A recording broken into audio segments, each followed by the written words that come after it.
There are times when employees have to undergo disciplinary procedures and even termination. This policy lays out the reasons an employee might be disciplined, the types of discipline used, the reasons and procedures for terminating an employee, and the due process rights given to employees who are disciplined or terminated. There are generally three types of employees: at will, provisional, and career. All three may be disciplined or terminated, but the reasons and procedures for each may differ depending on the circumstances. Conduct for when an employee may be disciplined is called cause. The causes for disciplinary action are listed in this policy and also in the employee handbooks. As you can see, the list is comprehensive. Please review it and talk to your supervisor if you have questions. And, most importantly, don't engage in any of it. Some of the causes might seem obvious or unlikely. However, there is a reason for each. Something as innocent as forgetting to renew your teaching license or teaching piano at your school could mean the loss of a job. Administrators who become aware of employee misconduct must promptly and thoroughly investigate it.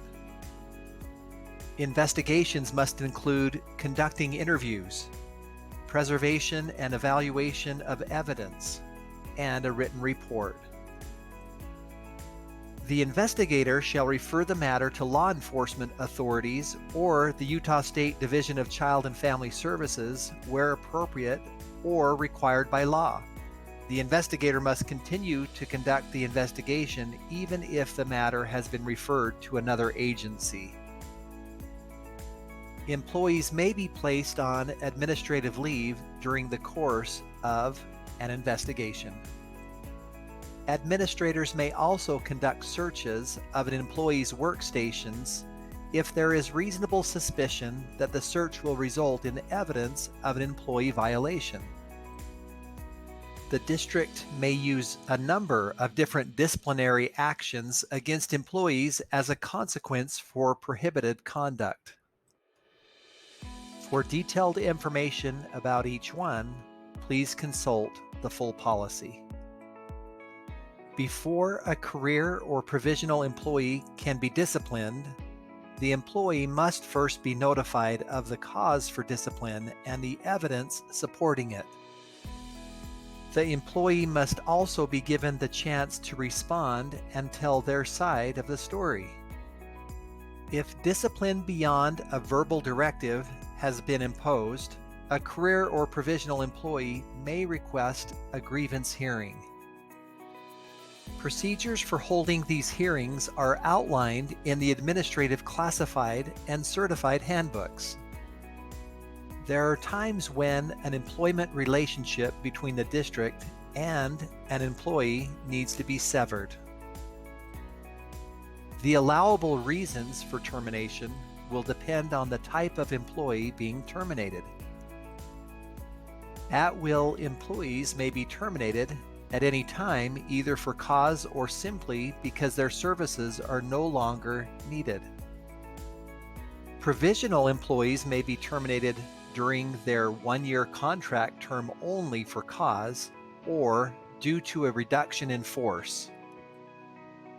However, the district may choose to not renew their contract at the end of the one-year term and is not required to provide a reason for the non-renewal. Career employees may be terminated only for cause, a reduction in force, or unsatisfactory performance following a plan of assistance. Termination for unsatisfactory performance is not disciplinary in nature, and when unsatisfactory performance is identified, the employee may be placed on a plan of assistance. The plan, as more fully described in district policy, outlines specific steps to help an employee improve in their duties. The ultimate goal is to improve performance, so the plan of assistance will identify the deficiencies and a course of action to remedy them. The plan must be completed within 120 school days or less if designated within the plan. An employee who fails to remedy deficiencies outlined in a plan of assistance will be terminated.